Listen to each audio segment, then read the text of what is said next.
Bienvenidos a COSAVI Podcast, con la conducción de Yancy Torres. Hoy hablaremos sobre cómo prepararse económicamente en caso de una crisis mundial. Nuevas variantes del COVID-19 en diferentes partes del mundo, conflictos e inflación económica en muchos países, una situación que desde el 2023 preocupa a la población mundial. Algunos creen, otros no creen que pudiese ocurrir una nueva emergencia. Lo único cierto es que debemos estar preparados ante cualquier escenario.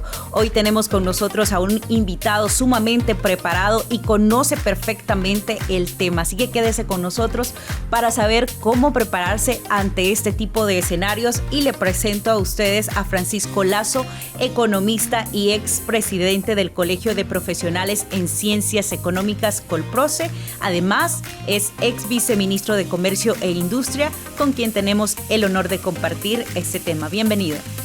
Muy buenos días, es un honor estar con ustedes y efectivamente creo que tratar este tema de la posibilidad o no de una crisis mundial es importante para que la población esté sabedora de cuáles son los riesgos que pueden devenir a futuro. Y quiero decir lo siguiente: hay dos tipos de crisis mundiales. Hay unas que tienen su origen estrictamente económico y su ocurrencia es de aproximadamente 2 por siglo.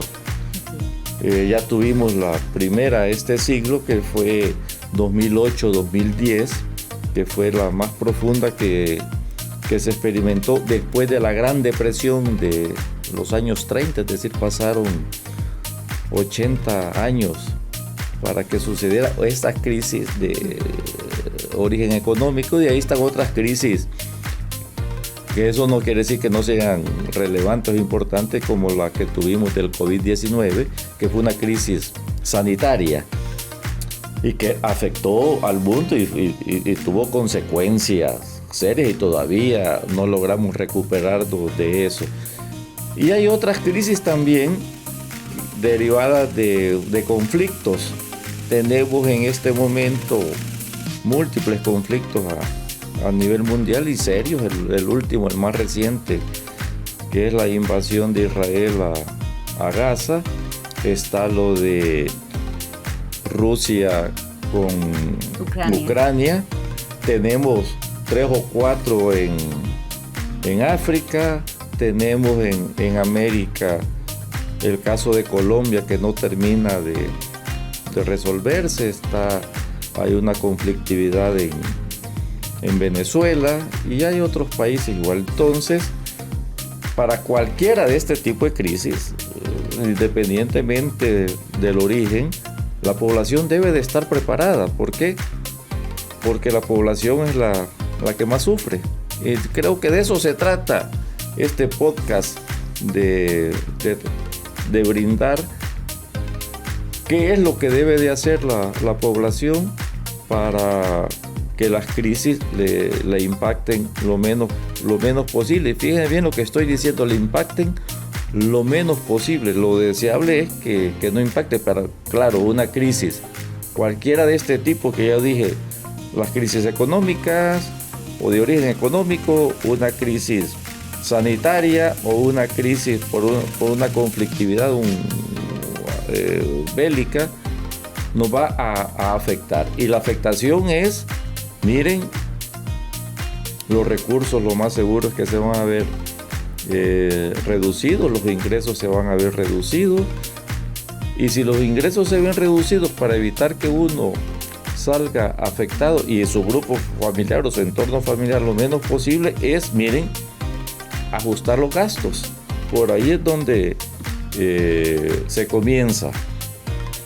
Si antes se iba a comer afuera 2 veces al mes, pues pasarlo a 1, ¿no? Y si antes se iba a restaurantes caros, pues bajar a restaurantes que sean menos caros, a consumir lo propio, a consumir pupusas, chilates, que son ricos. Es cierto. Uh-huh. Y aparte que la pandemia, como bien lo decía, nos dejó en evidencia. Nosotros no pensamos en que algo puede pasar, y es que los imprevistos siempre llegan y nos quedamos bastante, por ejemplo, no solo de la parte financiera del hogar, sin el recurso, sino que también vimos empresarios y emprendedores que se vieron en aprietos por esta pandemia y pueden ocurrir otras. Pongámonos en caso así simulacro. ¿Qué vamos a hacer si se anuncia el inicio de una recesión financiera o un estado de emergencia? Lo primero que debemos tomar en cuenta, ya nos adelantaba un poco, recorte de gasto. Es lo primero que hay que hacer, eso es indiscutible. Sí, recorte y priorización.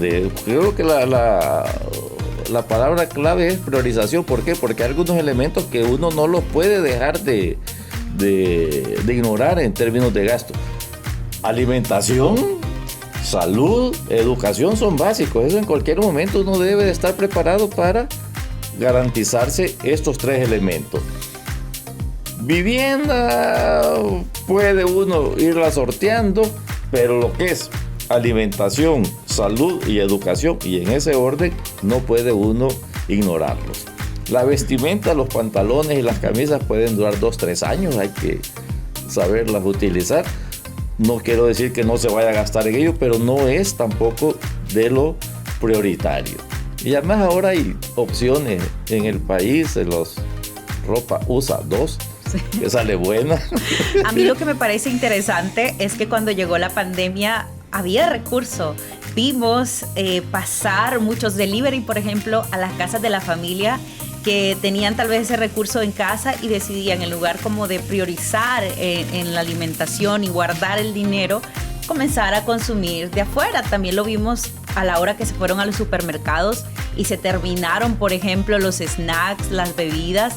Y estamos viendo que se puede tener recurso y uno podría creer, lo primero en una crisis es que van a comprar comida, van a comprar medicina, pero lo primero que se acabó fue el papel higiénico. Entonces, ¿qué estamos haciendo o cómo es que la cabeza de nuestra sociedad funciona para que reaccionemos de esta manera ante una crisis que parece que es algo que no tiene sentido la forma en la que actuamos? Y efectivamente, con el caso del papel higiénico fue lo más curioso. Si no teníamos crisis de cólera, que lo que da es diarrea, ¿no? Y el COVID no dio diarrea. Así que, sinceramente, no sé quién dio un mal aviso y todo el mundo a comprar los fardos de papel. Pero lo fundamental es alimentación, tener los recursos para alimentación, tenerlos, como dice aquí, volver a lo básico. Y a nosotros nos gusta las 3 comidas básicas: la tortilla, los frijoles y el arroz. Y eso es lo fundamental, y eso creo que lo debemos de tener asegurado. Y ahí las carnes y otras cosas pueden uno ir difiriendo o reduciendo su nivel de consumo. Estoy hablando ante una situación crítica. Yo he vivido varias crisis en lo que tengo de vida. Yo viví 6 años en México y me recuerdo en los años 80 que teníamos devaluaciones del 100% de un día para otro. Wow. Uno anochecía con el peso a 200 pesos por $1 y el siguiente día estaba a 400. Y eso había que ajustarse para adecuarse a esa situación. Igual en esa misma situación en Nicaragua, que la inflación era de 6,000, 7,000, 8,000 al año, y era complicado. Lo que uno compraba en la mañana a un precio, en la tarde había subido 10, 15, 20%. Así era la situación, y uno se va adecuando. Hay un término que se ha puesto de moda últimamente que se llama resiliencia, que muy pocos lo entienden, tal vez lo han oído.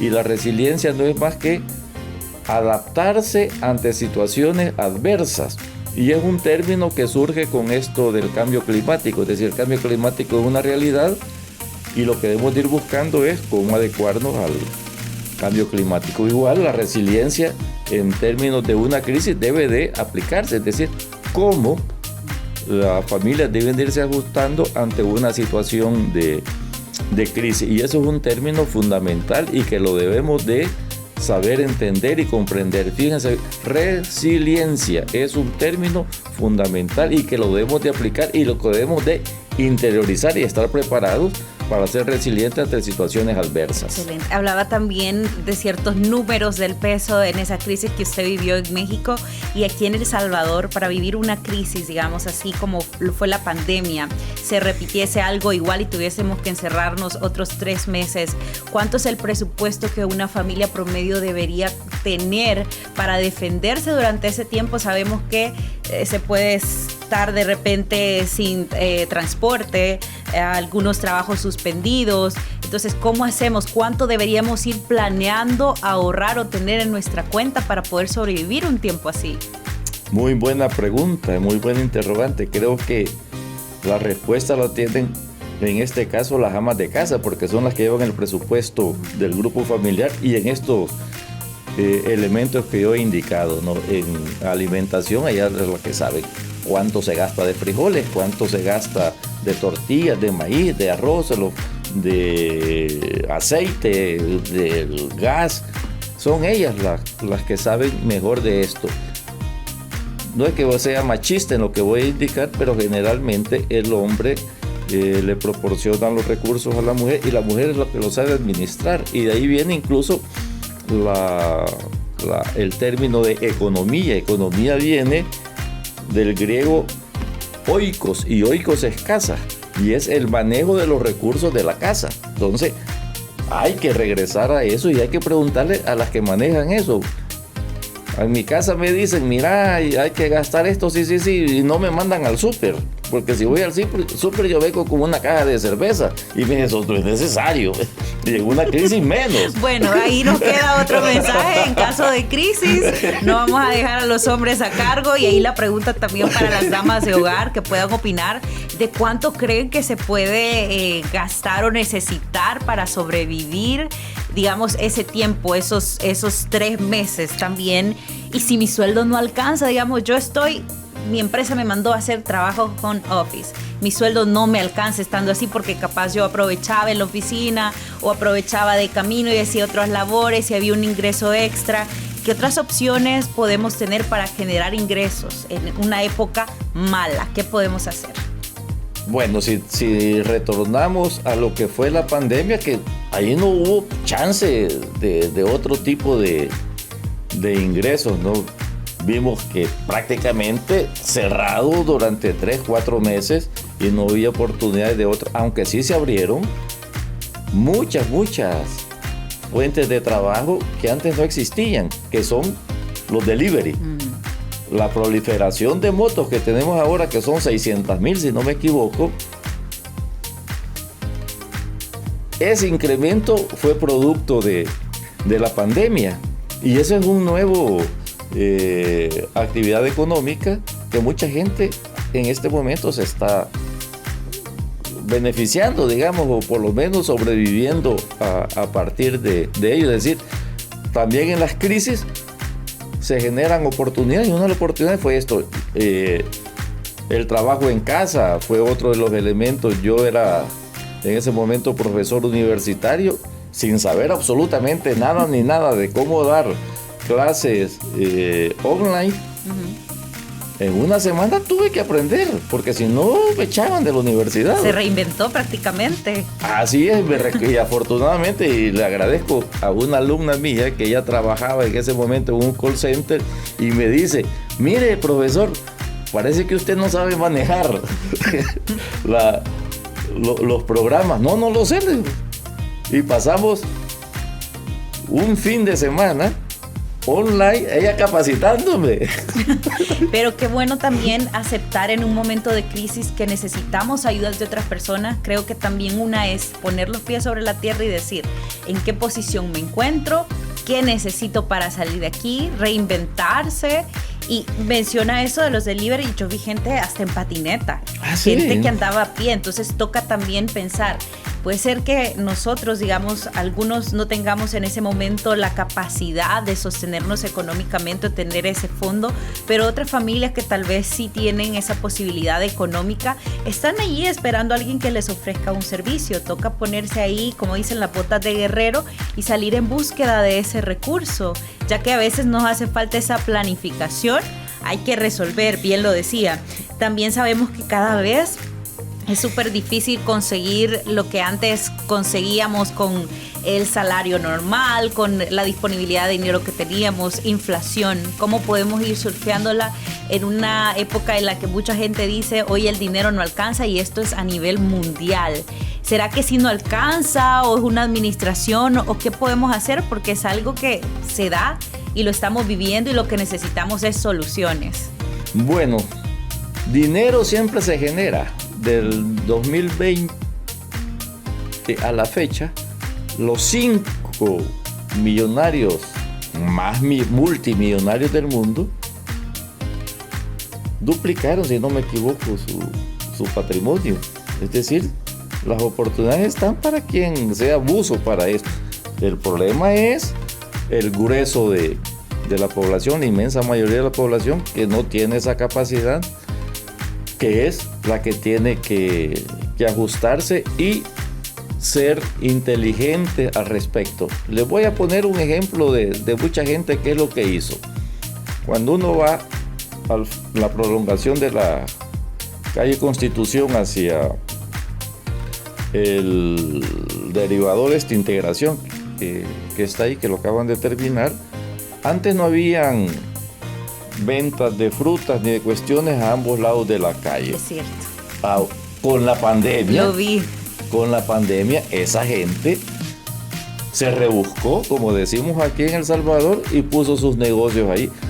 Ahora, hace poco pasé por ahí y ya no hay. Parece que alguna autoridad pública les está diciendo que se vaya porque se ha reducido la presencia de eso. Pero eso fue viva imagen de una capacidad de resiliencia, de una situación de crisis. La gente salió a la rebusca a vender eso y que nunca lo habían hecho, porque he platicado con un par de personas. Es decir, en las crisis salen oportunidades y sale la inteligencia de las personas. No estoy hablando de que tenga capacidad de que haya tenido estudios. No, la misma necesidad lo obliga a la rebusca. Y qué bueno que alguna gente de estas tuvo esa oportunidad y lo realizó.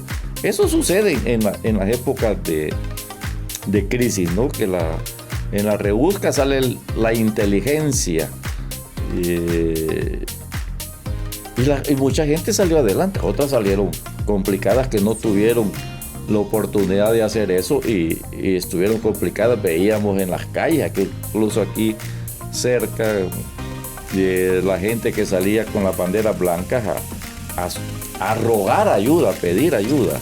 Y eso fue parte de las familias tradicionales salvadoreñas. Hablemos ahora de las empresas y emprendimientos. ¿Cómo podemos ahora ir protegiendo nuestro capital ya con esa lección de la pandemia?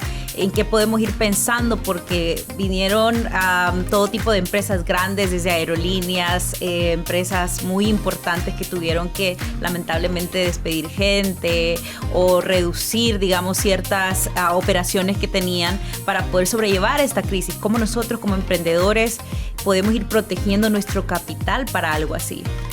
Bueno, ahí hay que saber diferenciar diversos sectores de la población. Uno es la gran empresa y multinacional que salieron complicadas. Y muchas de ellas quebraron. Hay aerolíneas que están en una situación muy crítica, que es de lo que más se complicó en ese momento. También las navieras. Vemos las dificultades de comercio de China con el continente americano que se complicaron. Y tuvimos la crisis de los contenedores, que se le llama, que todavía tenemos exceso de contenedores en este lado del mundo y en China hay menos. ¿Por qué? Porque se redujeron los flujos de comercio y esos salieron complicados. Pero no hablemos de qué es lo que ellos tienen que hacer. Ellos tienen sus gurús económicos que les ayudan en esto, pero hablemos de la gente, del emprendedor pequeño, del de la tiendita, el que pone la pupusería. Miren, mucha gente en la pandemia continuaron con esto. Lo que hicieron fue, con su teléfono celular, dijeron, miren, les llevamos los productos a su casa. Sí, es cierto. y como pudieron, adquirieron una moto, una patineta, una bicicleta o zapatos tenis, en todo caso, pero se la rebuscaron y fueron y se crearon pupuserías, panaderías y todo que se defendieron bajo esta modalidad. Ya lo dije también, los de aquí de la prolongación de la calle Constitución, que salieron a la orilla de la calle a vender. Es decir, las necesidades obligan a que la gente se reinvente, y qué bueno que así fue, porque lograron minimizar los efectos negativos de la crisis de la pandemia. Ojalá que no vuelva otra, aunque dicen que ya hay de nuevo COVID aquí, pero estaba hablando con un médico muy amigo mío que le dio COVID en estos días. Mírame, afortunadamente este es un gripón, me dice, no tiene las consecuencias del COVID original de 2020, es menos agresivo, pero igual es pandemia. Ojalá que no nos vayan a dar otro encierro. Y ojalá que así sea, y si no, pues usted siga educándose financieramente, es sumamente importante. Le agradecemos a usted por el tiempo que nos ha regalado, por todo ese conocimiento, nos ha dicho cosas clave y me encanta que lo hace con ese humor, también con esa facilidad de palabras para que la gente comprenda que sí se puede salir adelante, pero me queda a mí el mensaje de resiliencia, así que gracias por haber estado con nosotros. Bueno, ya hay una adepta más de la resiliencia. Así es, agradecemos el aporte a nuestro espacio creado para hacer brillar el león que hay dentro de todos nosotros. Déjenos los comentarios qué opinan de este tema, cómo hicieron ustedes, cómo se están preparando ahora en caso de una nueva emergencia. Búsquenos en redes sociales como COSAVI Podcast. Será hasta la próxima. Le invitamos a escucharnos cada martes con un nuevo programa a través de la plataforma de Spotify. Escúchalo además en nuestro canal de YouTube, COSAVI Ahorro y Crédito. Tu crecimiento es nuestro compromiso.